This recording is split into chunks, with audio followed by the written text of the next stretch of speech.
हमने देखा है कि महिला विरोधी सरकार है मोदी जी, और बीजेपी शुरू से महिला विरोधी रही है। राजनीति कौन खेल रहा है? राजनीति तो इसमें मोदी जी खेल रहे हैं कि अगर उसी बिल को उसी तरह लाया जाता तो ये बिल बिना किसी इफ और बट्स के पास हो जाता, बिना किसी अपितु किंतु परंतु के पास होता। कांग्रेस का बेबी है, ये ब्रेन चाइल्ड है कांग्रेस का।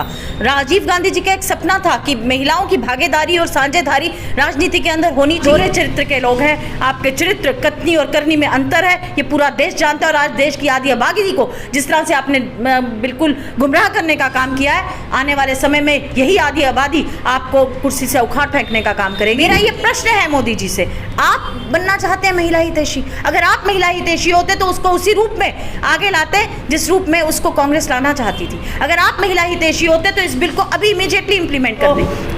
कॉन्स्टिट्यूशन में एक अमेंडमेंट लाई गई 73, जिसके तहत आज 15 लाख से ज़्यादा महिलाएं सशक्त होकर आगे आई और पंचायत में सरपंच बनी, पंच बनी, डीडीसी बनी, वीडीसी बनी और अर्बन लोकल बॉडीज़ में कॉरपोरेटर्स और मेयर बन के सामने आई।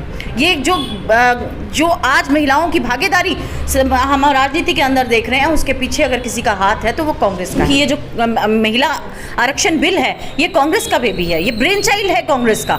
राजीव गांधी जी का एक सपना था कि महिलाओं की भागीदारी और साझेदारी राजनीति के अंदर होनी चाहिए, तभी सही सशक्तिकरण महिलाओं का हो पाएगा, जब महिलाएं अपनी भूमिका पॉलिसी मेकिंग के अंदर दे पाएंगी। हमारा ये मानना है कि 1949 में जब कॉन्स्टिट्यूंट असेंबली बन रही थी, तब नेहरू जी ने ये बिल ये लेके आए थे कि weaker section of the society सबसे ज़्यादा अगर कोई है तो वो महिलाएं हैं। आज अगर इसमें आरक्षण की ज़रूरत है वो महिलाओं को है।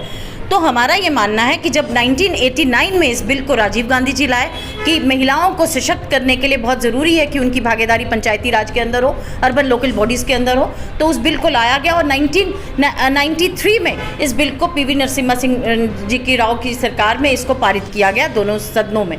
और ये एक जो कॉन्स्टिट्यूशन में एक अमेंडमेंट लाई गई 73, जिसके तहत आज 15 लाख से ज़्यादा महिलाएं सशक्त होकर आगे आई और पंचायत में सरपंच बनी, पंच बनी, डीडीसी बनी, वीडीसी बनी और अर्बन लोकल बॉडीज़ में कॉरपोरेटर्स और मेयर बन के सामने आई।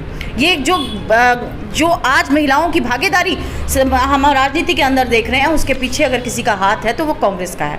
मानना है कि 2010 में जिस तरह से, जिस स्वरूप से मनमोहन सिंह जी इस बिल को लेके आए थे कि इसको इमीडिएटली इंप्लीमेंट किया जाए, अगर उसी तरह से जिसको राज्यसभा में पारित किया गया और लोकसभा में रोक दिया गया, जो बिल राज्यसभा में पारित हो जाते हैं वो डेड नहीं होते, वो एक्टिव रहते हैं। फिर राजनीति कौन खेल रहा है? राजनीति तो इसमें मोदी जी खेल रहे हैं कि अगर उसी बिल को उसी तरह लाया जाता तो ये बिल बिना किसी इफ और बट्स के पास हो जाता, बिना किसी अपितु किंतु परंतु के पास होता।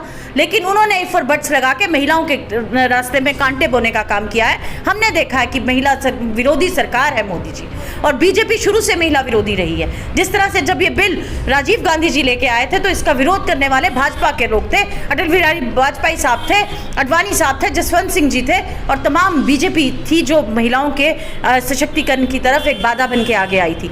आज भी जिस तरह से हमें हरियाणा के अंदर देखा कि महिला रेस्टलेस बैठी थी, और आज भी वो जो उनका सांसद है वो खुलेआम घूम रहा है। आज जिस तरह से हमने देखा कि हमारी जो मणिपुर में महिलाओं को निर्वस्त्र करके पूरे गांव में घुमाया जाता है, शहर के अंदर घुमाया जाता है, और पूरी आगजनी फैल रखी है इस वक्त मणिपुर के अंदर, और मोदी जी का एक दौरा नहीं होता और सीएम भी बना रहता है।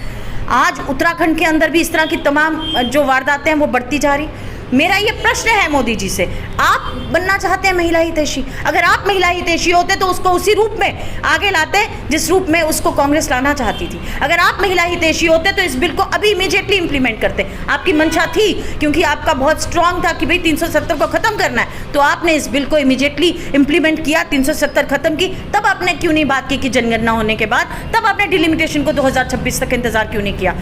मैं तो आपको कहना चाहती हूँ, एक और मौका है आपको अपने आप को प्रूव करने का। 2026 की जगह हमारी तो आपने डिलिमिटेशन अभी की है। आप जम्मू से शुरू करवा दीजिए, जम्मू कश्मीर में महिला आरक्षण बिल को इमीडिएटली इंप्लीमेंट कीजिए, पता चल जाएगी आपकी मंशा क्या है। आप दोहरे चरित्र के लोग हैं, आपके चरित्र कथनी और करनी में अंतर है, ये पूरा देश जानता है। और आज देश की आधी आबादी को जिस तरह से आपने बिल्कुल गुमराह करने का काम किया है, आने वाले समय में यही आधी आबादी आपको कुर्सी से उखाड़ फेंकने का काम करेगी। मेरा ये मानना है कि आने वाला समय कांग्रेस का है और ये बिल जिस रूप में आना चाहिए उस रूप में तभी आएगा जब कांग्रेस की सरकार 2024 में यहाँ बनेगी। मैं महिलाओं को भी आपके द्वारा ये बताना चाहती हूँ कि महिला हितैषी कोई है तो वो कांग्रेस है। आज भी जिस तरह से अपराध महिलाओं के खिलाफ बढ़ते जा रहे हैं वो इसलिए क्योंकि नेतृत्व करने वाला एक ऐसा बंदा है जो महिला विरोधी मानसिकता को दर्शाता है। अगर आप चाहते हैं कि सशक्त महिलाएं हो, हमारी बेटियां सशक्त हो सके, तो आज आपको आने वाले समय में एक कायाकल्प करनी है और जो हमारी आधी आबादी से ज़्यादा 51% हमारी